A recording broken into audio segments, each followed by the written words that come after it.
Nama saya Rizky Inayah, NIM 1814080022.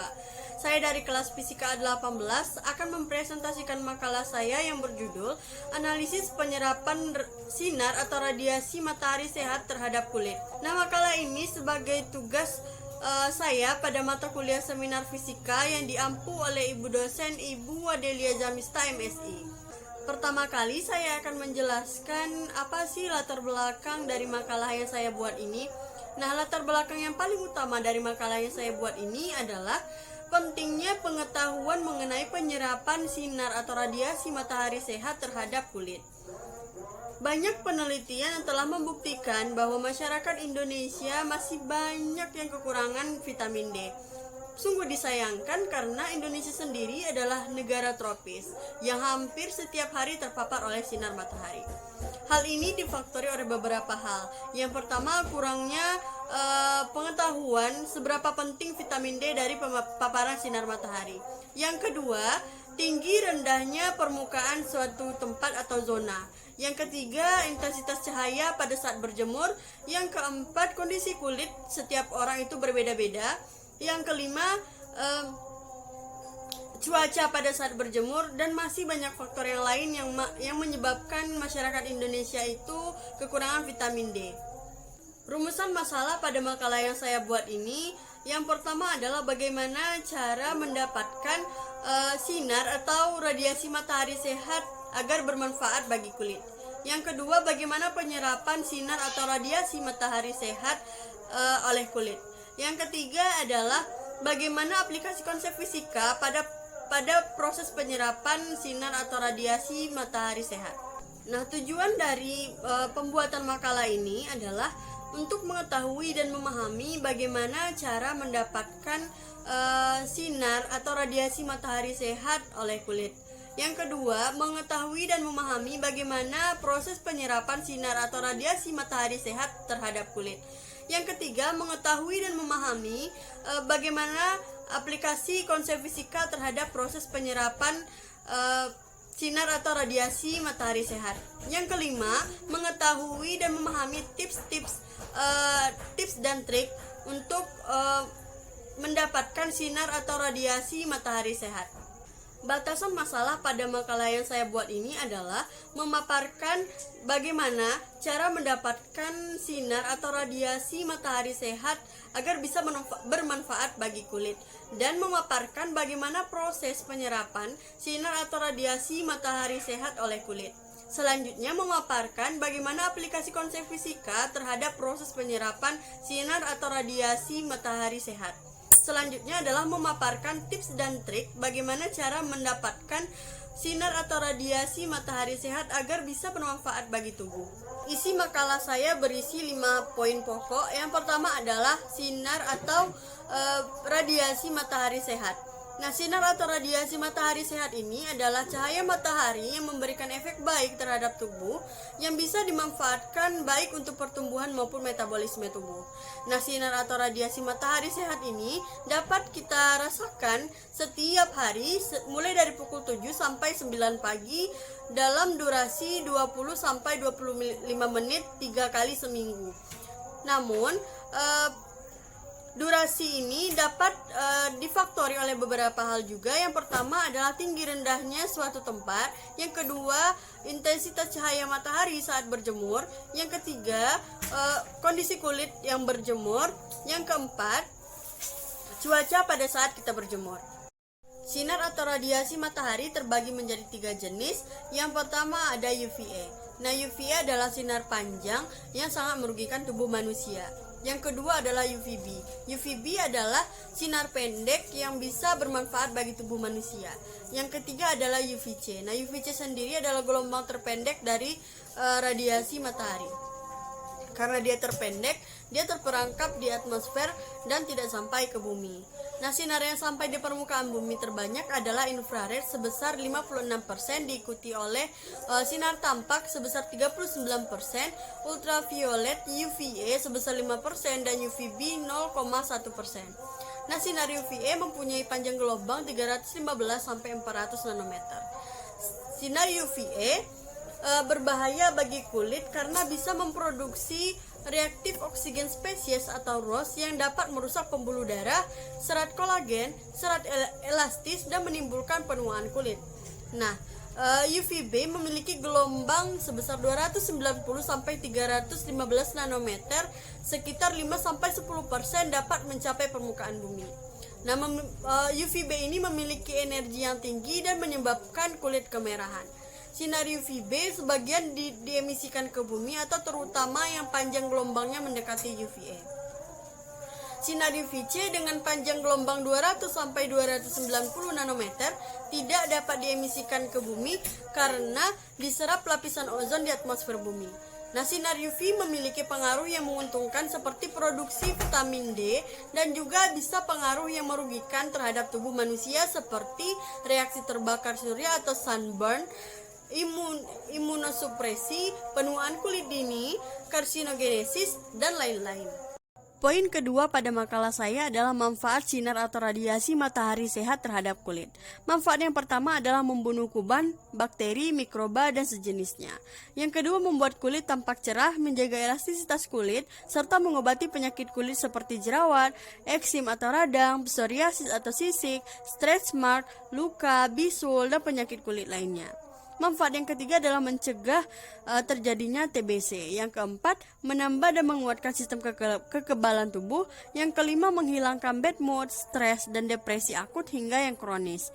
Sinar matahari membantu merangsang pembentukan endorfin untuk meningkatkan rasa baik kita, suatu anti atau depresan alami yang dimiliki tubuh dan sangat berguna bagi orang yang mengalami gejala stres. Manfaat yang keenam adalah mendapatkan kualitas tidur yang nyenyak. Manfaat yang ketujuh adalah menguatkan tulang, yang mana dengan paparan sinar matahari, kulit mensintesa lemak menjadi vitamin D yang akan membantu penyerapan kalsium dalam usus serta membantu transfer kalsium melintasi membran sel. Yang kedelapan, menghambat dan mengurangi risiko kanker. 9. Menjaga sirkulasi darah dan memperkuat sistem kardiovaskular. 10. Melambangkan pernapasan. 11. Meningkatkan vitalitas seksual. 12. Membantu menurunkan kadar gula bagi penderita diabetes. Manfaat yang ke-13 adalah membantu pembuangan racun atau detoksifikasi. Sinar matahari membantu mengeluarkan racun dalam tubuh melalui peningkatan fungsi hati dan menguatkan sirkulasi darah sehingga racun tubuh tereliminasi dalam darah melalui sistem pembuangan seperti urin, feses, dan keringat. 14. Menurunkan kolesterol yang diubah menjadi vitamin D. 15. Menurunkan berat badan dan mendapatkan tubuh ideal bagi perempuan. 16. Mensuplai energi tambahan bagi tubuh. 17. Menambah umur semakin panjang. Yang ke-18, membantu penyembuhan bagi penderita stroke. Manfaat ke-19, meringankan rematik, gout atau radang sendi, dan artritis atau peradangan tubuh karena sinar matahari mensekresi asam urat. 20. Membantu dalam mengurangi efek sakit bagi penderita dengan komplikasi berbagai macam penyakit. 21. Meningkatkan metabolisme tubuh melalui peningkatan fungsi pencernaan serta dapat meningkatkan nafsu makan. 22. Membantu kinerja ginjal. 23. Mengurangi sesak napas bagi penderita batuk pilek bagi orang dewasa, anak-anak, dan bayi. Nah, yang terakhir, meningkatkan fungsi hati dan mengurangi kadar bilirubin dalam darah, penyebab penyakit kuning terutama pada bayi. Poin ketiga pada makalah yang saya buat adalah aplikasi konsep fisika pada penyerapan sinar atau radiasi matahari sehat oleh kulit. Nah, sebagai gelombang elektromagnetik, radiasi matahari mempunyai dua sifat, yaitu sifat gelombang dan sifat partikel. Nah, sifat gelombang lebih menonjol dalam kondisi vakum. Tetapi pada saat gelombang tersebut berinteraksi dengan atom atau molekul, maka gelombang tersebut berperilaku seperti berkas korpuskul atau benda kecil yang dinamai foton atau poton, atau kuanta cahaya atau kuanta. Nah, energi foton ditentukan oleh panjang gelombang atau lambda atau frekuensi atau F sesuai persamaan E sama dengan H dikali F atau sama dengan H dikali C dibagi lambda atau panjang gelombang. Nah, H sendiri besarnya adalah sama dengan 6 kali 6,63 dikali 10 pangkat minus 34 joule sekon, sesuai dengan konstanta Planck. Nah, besar C adalah 3 kali 108 meter per sekon atau kecepatan cahaya. Secara umum dinyatakan bahwa 45-50% dari sinar radiasi matahari terkonsentrasi pada panjang gelombang 0,4 sampai 0,7 mikron atau secara garis besar sama dengan cahaya tampak yang sering disebut photosynthetic Hall-active radiation atau PHAR. Pada spektrum cahaya tampak terdapat berbagai macam warna. Misal, violet panjang gelombangnya 400 nanometer, biru 450 sampai 500 nanometer, hijau 550 nanometer, kuning 600 nanometer, orange kemerah-merahan 650 nanometer, dan merah 700 nanometer. Sebagian besar cahaya ultraviolet tersaring oleh uap air dan molekul ozon yang ada di atmosfer. Pada panjang gelombang antara 400 sampai 700 nanometer terjadi penyerapan kuanta. Dalam proses ini terjadi reaksi fotokimia yang disertai dengan pelepasan energi termal sehingga memanaskan jaringan. Nah, molekul tertentu yang mampu secara selektif menyerap radiasi pada gelombang tertentu disebut pigmen. Nah, spektrum dengan panjang gelombang sangat reaktif yang secara biologi umumnya bersifat merusak. Misalnya, ikatan kimia dalam sel kulit manusia dapat diputuskan oleh energi foton 3,55 elektrovalensi. Nah, panjang gelombang untuk menghasilkan energi ini adalah 355 nanometer. Termasuk dalam cahaya ultraviolet yang dapat membakar kulit manusia. Spektrum yang panjang gelombangnya lebih dari 700 nanometer, kuanta diserap oleh molekul. Nah, energi serapan tersebut meningkatkan energi translasional dan getaran dari molekul yang termanifestasi oleh adanya kenaikan suhu dari materi penyerap radiasi tersebut. Nah, poin keempat pada makalah saya adalah proses penyerapan sinar atau radiasi matahari sehat terhadap kulit. Marilah kita sama-sama saksikan video yang telah saya siapkan untuk presentasi ini. Nah, pada tahap pertama, sinar matahari akan menembus epidermis kulit, yang mana pada epidermis kulit ini terdapat 7 dehidrokolesterol atau provitamin D3 yang menjadi bahan utama untuk bereaksi dengan UVB sehingga menghasilkan provitamin atau vitamin D yang bisa langsung diserap oleh darah. Nah, setelah sinar UVB bereaksi dengan provitamin D3, maka akan menghasilkan vitamin D. Nah, sehingga nanti vitamin D ini akan diserap oleh darah dibawa ke hati.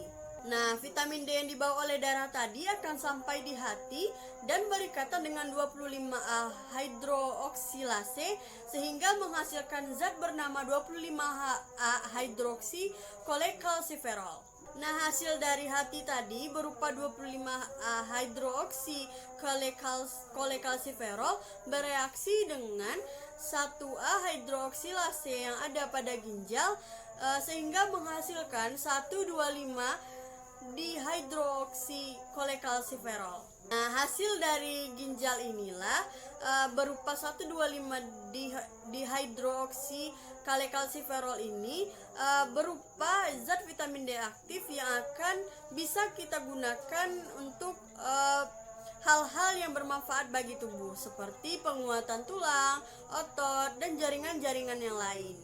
Nah, setelah tadi terbentuk 1,25 dehidroksi kolekalsiferol, maka vitamin D aktif yang ada pada tubuh kita bisa bereaksi dengan zat-zat lain sehingga dapat bermanfaat. Namun, kadar vitamin D dari sinar matahari tidak akan mencukupi vitamin D yang seharusnya ada pada tubuh kita. Jadi perlu kita tambah dengan asupan gizi berupa vitamin D seperti susu, ikan, telur, dan yang lainnya. Nah, apabila berlebihan maka akan terjadi deviasi. Poin kelima pada makalah saya adalah tips mendapatkan sinar atau radiasi matahari sehat. Yang pertama adalah waktu terbaik.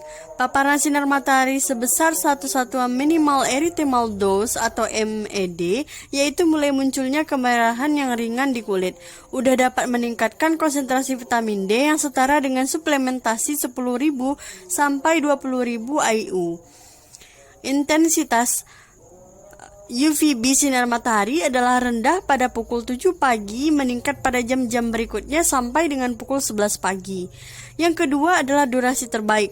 Paparan sinar matahari di muka dan lengan selama 25 menit pada pukul 9 atau pukul 11 sampai jam 1 selama 15 menit sudah meningkatkan konsentrasi vitamin D sebesar 2700 IU tiap kali pemaparan. Sebaiknya untuk mencegah defisiensi vitamin D dapat dilakukan dengan terpapar sinar matahari 15-30 menit selama 2-3 kali per minggu atau 2 jam per minggu. Yang ketiga adalah menggunakan pelindung.